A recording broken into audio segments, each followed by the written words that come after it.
आगरा में बीते शनिवार को लोहा मंडी बाजार में सराफा मार्केट में 3 लुटेरों ने लूट को अंजाम दिया और ताबड़तोड़ फायरिंग कर मौके से फरार हो गए। सराफा मार्केट के अध्यक्ष तरुण सिंह ने प्रशासन की तरफ से दिए गए 48 घंटे का समय का इंतजार करने के बाद अब निर्णय लिया गया है कि सभी सराफा बाजार की दुकानें लोहा मंडी के निश्चितकालीन तक बंद रहेंगी। सराफा व्यापारियों में आक्रोश दिख रहा है, इसलिए सभी दुकानों पर स्टिकर लगाए गए अनिश्चितकालीन बंद की।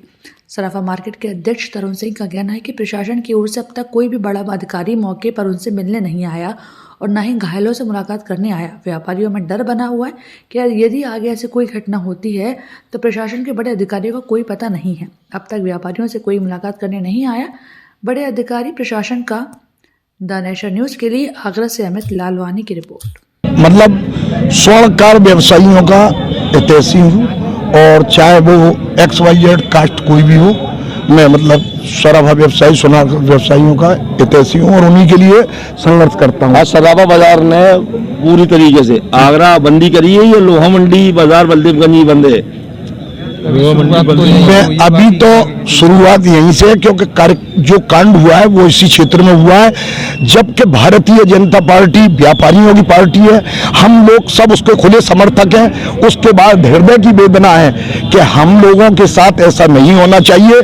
जितना शीघ्र से शीघ्र उन धूर्त आदमियों को, जिन्होंने लुटेरों को, फायरिंग वालों को, यानी कि गुंडे टाइप लोगों को अर्जेंट अरेस्ट करना चाहिए, ताकि हम लोग जिस पार्टी के थे, हैं और रहेंगे। आज ऐसा महसूस हो रहा है, हम अपने को असहाय महसूस कर रहे हैं, क्योंकि 48 घंटे का टाइम दिया, उससे आगे बढ़ गया है। यहाँ के लोगों के माध्यम से महसूस होता है। तो हम चाहते हैं, योगी जी से भी प्रार्थना कि वह अपने प्रशासन को वह आदेश दें ताकि शीघ्र से शीघ्र वह गुंडे अरेस्ट हो, ताकि हम लोग राहत की सांस लें, क्योंकि हम आपके राज्य में सुरक्षित महसूस कर रहे थे। किंतु और माल बरामद होना चाहिए, माल जिसका है उसके पास पहुंचना चाहिए। ऐसे आज तुम्हारे संग, कल हमारे संग भी हो सकता है, इसलिए हम आवाज दो, हम एक हैं, हम सब लोग संगठित हैं, एक स्वर में हैं और एक साथ है, एक सूत्र बंधन में बंधे हुए हैं। तो हमारा निवेदन कि शीघ्र तो शीघ्र उन गुंडों की गिरफ्तारी होनी चाहिए। नहीं, देखिए, प्रोग्राम तो जिस दिन 2-3 दिन पहले घटना हुई थी तभी से ये निरंतर कार्यक्रम चल रहा है। कोई भी दुकान नहीं खुली है, अनिश्चितकालीन हम लोगों की बंदी है, तब तक घटना का खुलासा नहीं होता और व्यापारी हित की मांगे पूर्ण नहीं होती। व्यापारी सुरक्षा महसूस करे तो कैसे सुरक्षित अपने आप को महसूस करे, ये प्रशासन कम से कम बताए, उसका नैतिक दायित्व है इतनी चीज को बताने का। जो घटना हुई वो बहुत दुखद थी, ऐसा कभी होना नहीं चाहिए। सभी व्यापारियों में भय के साथ साथ रोष बहुत ज्यादा व्याप्त है, इसीलिए सारा मार्केट बंद है। जो घायल हैं उन लोगों की आर्थिक मदद के लिए प्रशासन क्या कर रहा है वो हम लोगों को बताएं। हम लोग जो कर रहे हैं वो तो हम करेंगे ही करेंगे, मगर आपका भी नैतिक दायित्व है कम से कम कुछ ना कुछ उन लोगों की सहायता करने का। प्रशासन ने क्या कहा अब तक? आप प्रशासनिक, देखिए, बहुत दुख की बात है, प्रशासनिक कोई भी अधिकारी अभी तक नहीं आया है, मौके पर नहीं आया, मरीजों से नहीं मिला।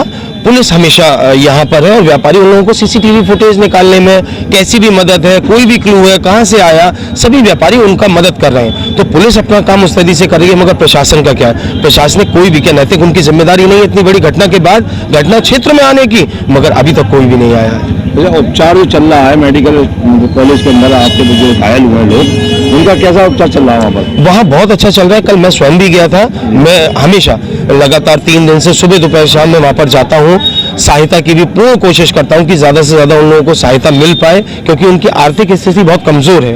वहाँ ट्रीटमेंट में तो 1 रुपये नहीं लग रहा, मगर CMO साहब रेगुलर विजिट कर रहे हैं, प्रिंसिपल साहब रेगुलर उन लोगों की विजिट कर रहे हैं। जो HOD है डॉक्टर पाल, वो निरंतर हर घंटे वहाँ पर विजिट 2 घंटे में वो करते हैं और सभी लोग संतुष्ट हैं।